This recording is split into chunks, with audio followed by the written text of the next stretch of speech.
वो कौन सा एक पुण्य ऐसा कर लेते हैं कि जिसके कारण भगवान राम को अयोध्या से पैदल चलकर लंका तक जाना पड़ता है और उनको मोक्ष देना पड़ता है। दुनिया में जितना क्राइम होता है, दुनिया में जितना पाप होता है, सारा पाप, सारा क्राइम लंका के राजा रावण के उस नगर में होता था। पर वो पुण्य कौन सा है?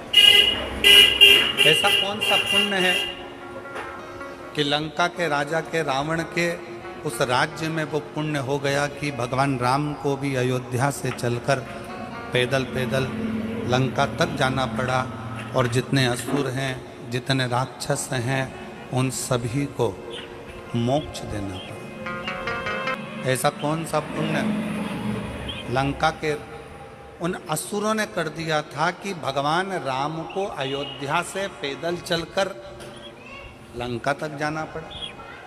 कोई अगर पाप में लगा हुआ है, कोई पाप कर्म कर रहा है, तो लोगों उससे रिश्तेदारियां तोड़ लेते हैं, रिश्तेदारियां खत्म कर लेते हैं। पर लंका के रावण की उस नगरी में रहने वाले जितने राक्षस हैं, जितने असुर हैं, वो सब पाप कर रहे हैं और पाप करने के बाद भी भगवान राम अयोध्या से पैदल चलकर लंका तक जा रहे हैं। तो जरा सोचने वाला विषय है कि वो पुण्य कौन सा। आप और हम सारे तीर्थ में क्यों जाते हैं कि हमको मोक्ष मिल जाए। आप और हम कथा सत्संग में क्यों जाते हैं कि आप और हमको मोक्ष मिल जाए। आप और हम भगवान की भक्ति क्यों करते हैं कि आप और हमको मोक्ष मिल जाए। पूरी दुनिया में घूमते रहते हैं केवल मोक्ष को पाने के लिए, और तो भी मोक्ष हमारे करीब में नहीं आ पाता। पर वो रावण की लंका में रहने वाले असुर, रावण की लंका में रहने वाले वो राक्षस ना जाने कौन सा ऐसा पुण्य कर दिए कि पाप करने के बाद भी मोक्ष उनके दरवाजे तक पहुंच गया, मोक्ष उनके द्वार तक पहुंच गया, मोक्ष उनकी चौखट तक पहुंच गया। कौन सा पुण्य है? शिव महापुराण की कथा कहती है, जब दुनिया के सारे रास्ते बंद होते हैं, कोई रास्ता आपको सूझता नहीं है, किसी रास्ते का पता आपको मालूम नहीं रहता, बहुत सारी जगत की उलझनों में आप जब घिरे रहते हैं, संपूर्ण उलझनों में जब आप फंसे रहते हैं, तब जैसे राम जी कोई रास्ता नजर नहीं आया तो राम जी ने बालू रेत का शिवलिंग बनाकर उसका पूजन करा तो उनको रास्ता मिल गया कि नल नील पत्थर फेंकेंगे तो पत्थर भी तैरेंगे। उनको रास्ता मिल गया कि अब मुझे सेतु बनाकर पार उतरना है। उसी तरह जब आपकी ज़िंदगी में भी बहुत सारी उलझनें चल रही हों, बहुत सारा कष्ट चल रहा हो, बहुत सारी समस्याएं चल रही हो, तब एक काम करना, शंकर के मंदिर में जाकर एक लोटा जल चढ़ाना प्रारंभ करना, रास्ता खुलना प्रारंभ। जितनी सोशल मीडिया है, इन्होंने अभी नूतन संवत्सर में, नूतन संवत्सर पहले बहुत सारे मीडिया पर चलते रहे कि शनि लग गया, शनि लग गया। जितने यहाँ कथा में बैठे हो ना, तुम सबने भी मोबाइल में देखा होगा तो देख रहे होगे, वृश्चिक पे लग गया, कुंभ पे लग गया, ढैया लग गया, 7.5 लग गया, आधे से ज़्यादा तो शनि के डिप्रेशन में पड़ गए। अरे भाई, शिव महापुराण की कथा को उठाकर देखिए,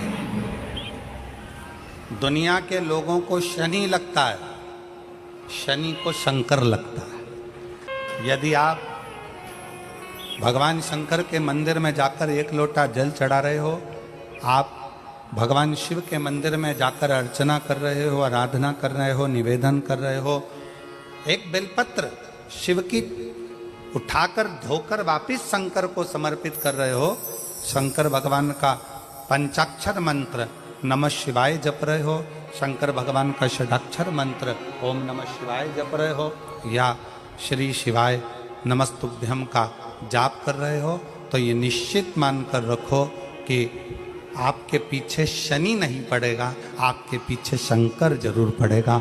और शंकर जब हमारे पीछे पड़ेगा तो हमारा उद्धार अपने आप कर। शिव शिव शंकर शंकर शिव पुराण की कथा कथी है, शंकर भगवान का चरित्र कथा है, शिव महापुराण की कथा कथी है।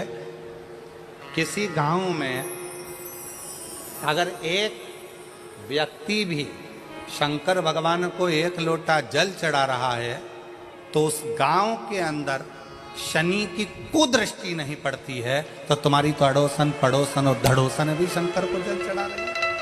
रावण की लंका में दुनिया का ऐसा कोई क्राइम नहीं था जो रावण की लंका में वहां के असुर वहां के राक्षस नहीं करते, क्योंकि राक्षस प्रवृत्ति है करते, असुर प्रवृत्ति है करते, पर उनका पुण्य कौन सा था? एक पुण्य उनका कौन सा था कि उनके पुण्य के कारण भगवान राम को अयोध्या से पैदल चलकर लंका तक जाना पड़ा। शंकर भगवान से स्वयं राम जी पूछ रहे हैं कि मैं नारायण, मैं चाहता तो अयोध्या में बैठे बैठे सारे राक्षसों को मारकर संहार कर देता, पर मैं लंका तक क्यों आया? राम जी पूछ रहे हैं कि इन लंका वासियों का कौन सा पुण्य ऐसा है कि मुझे खींच कर यहां तक लेकर आया है? ऐसा पुण्य कौन सा है? भगवान विष्णु तो जहां रहते वहीं से संहार कर सकते थे, राम जी अयोध्या से बैठकर भी संहार कर सकते थे, पर इन लंका में रहने वालों का पुण्य कौन सा है जिसके कारण मुझे लंका तक आना पड़ा? और इन राक्षसों को, पाप कर्म करने वालों को तो नरक भोगना था, पर मेरे हाथ से मारकर इनको मोक्ष देना पड़ा। ऐसा पुण्य कौन सा था? शंकर भगवान ने कहा, राम, लंका में रहने वालों का एक पुण्य प्रबल था, वो पुण्य था लंका का राजा रावण शंकर भगवान की आराधना करता था, तो जिस ब्रह्म मुहूर्त में उठकर लंका का राजा रावण शंकर भगवान को एक लोटा जल चढ़ाता था, ये सारे राक्षस उस रावण को देखकर अपने अपने घर में एक एक शंकर के शिवलिंग को जल चढ़ाते थे। उसका पुण्य तुम्हें यहाँ तक खींच।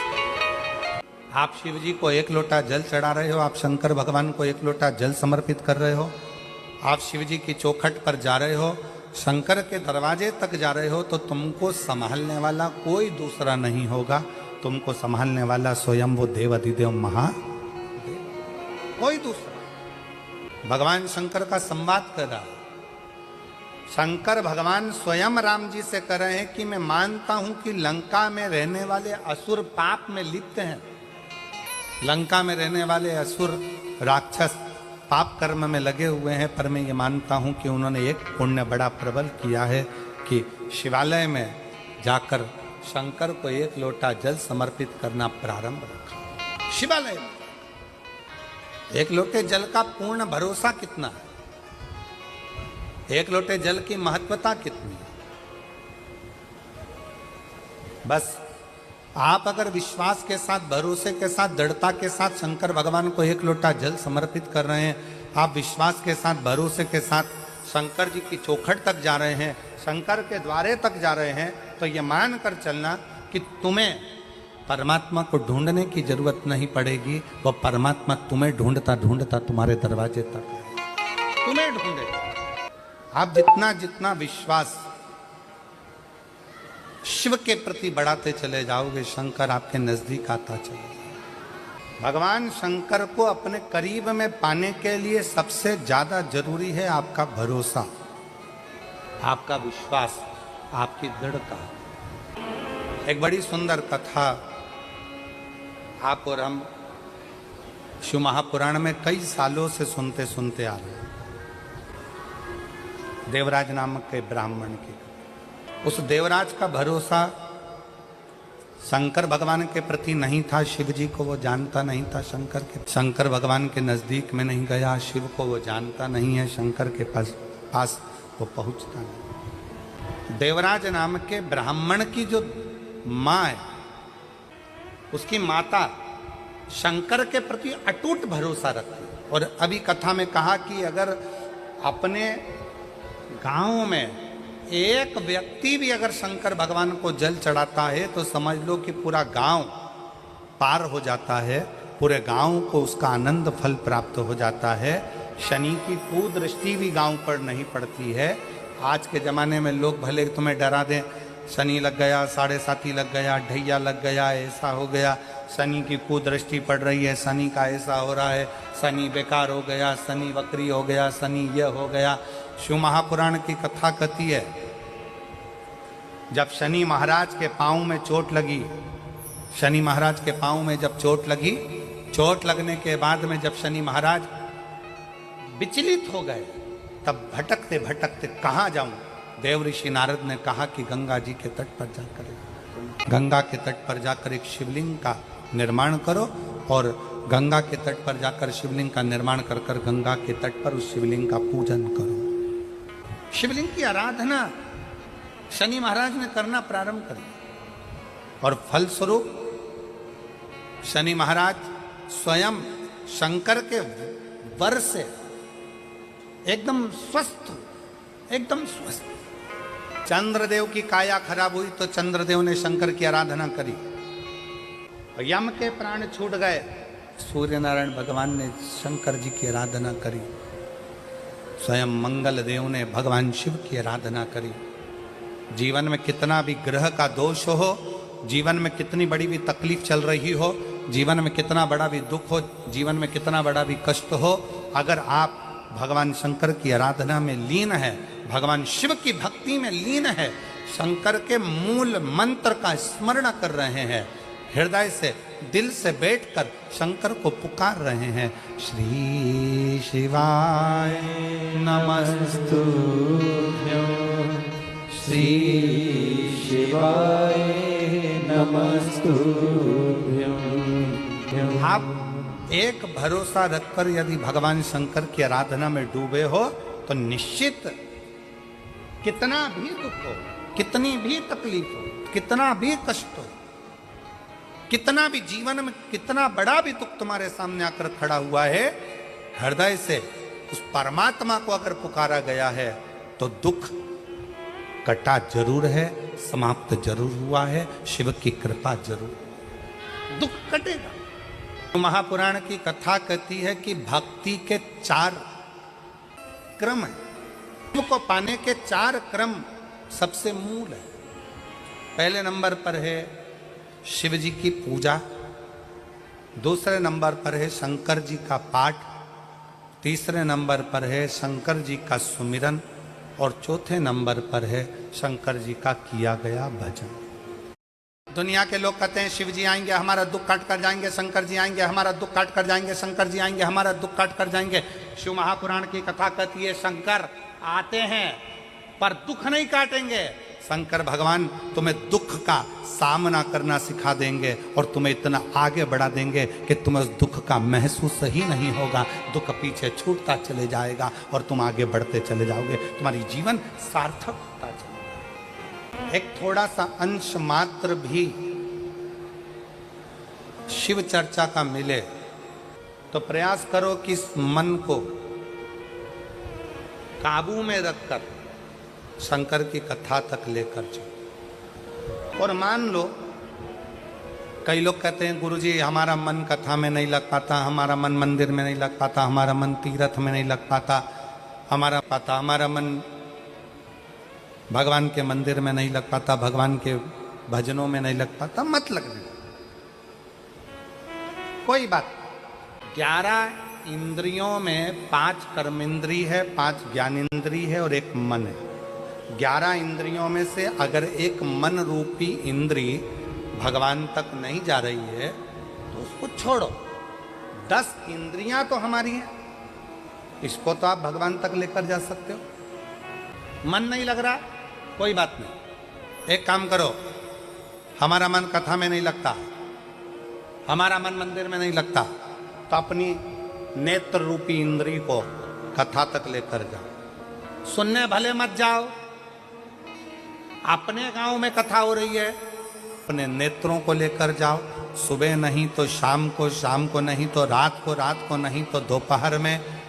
एक बार मैं जरा देख कर तो आऊं कि आखिर शिव पुराण में ऐसा क्या है जो ये लाखों शिव भक्त कड़कती हुई धूप में आकर बैठ जाते हैं। मन नहीं जा रहा तो नेत्र लेकर जाए, मन कथा तक नहीं जा रहा तो अपने कानों को ऐसा बना लो कथा सुनूंगा। जितनी देर वहां पर गया जाकर जरा सुनूं तो सही सियोर वाला महाराज बोल क्या रहा। कानों को थोड़ी सी देर लगाने का प्रयास करो, मन नहीं लगाना मत लगने दो। अपनी इंद्री कान तो है, अपनी इंद्र नेत्र तो है, अपने इंद्री चरण तो है, अपनी इंद्री हाथ तो है।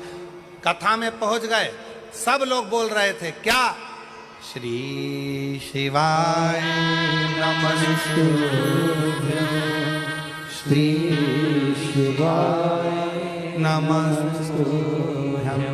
श्री अपनी इंद्री है ना, मन को मत लगाओ पर मुंह से बोल तो दो, श्री शिवाय नमस्तुभ्यं, श्री शिवाय नमस्तुभ्यं। ये मन लगे ना लगे अपनी 10 इंद्रियां भगवान की भक्ति में लेकर जाना चालू करो। एक दिन ऐसा आएगा कि इंद्रियां पीछे रह जाएगी और मन शिव तक पहुंच जाएगा। ये मन रहा। और कथा में आपको कहा कि यदि परिवार का एक सदस्य यदि शिव की स्तुति कर रहा है, परिवार का एक सदस्य भी अगर शंकर का गुणगान कर रहा है, स्तुति कर रहा है, तो उसका फल मिलेगा। शंकर का गुणगान आपके जीवन को सुखता। देवराज ब्राह्मण के प्राण छूटे, शिव धाम मिला क्योंकि उसकी माता की विश्वास, उसकी माता की दृढ़ता प्रबल थी। देवराज को भी शिव धाम मिला चोर होने के बाद, बेकार होने के बाद। शंकर भगवान को एक लोटा जल चढ़ाने का फल यह है कि राम जी को पैदल चलकर लंका तक जाना पड़ता है मोक्ष देने के लिए, मोक्ष देने के। बिंदुक नाम के ब्राह्मण जिनकी धर्म पत्नी का नाम चंचुला था, आज पूरा देश गणगौर का त्योहार मना रहा है। उससे पूछो कि ये गणगौर कौन है तो लोग कहेंगे ये शंकर और पार्वती है, ईश्वर जी और गोरा जी। ये गणगौर में 16 दिन तक गणगौर होती है। गणागौर 16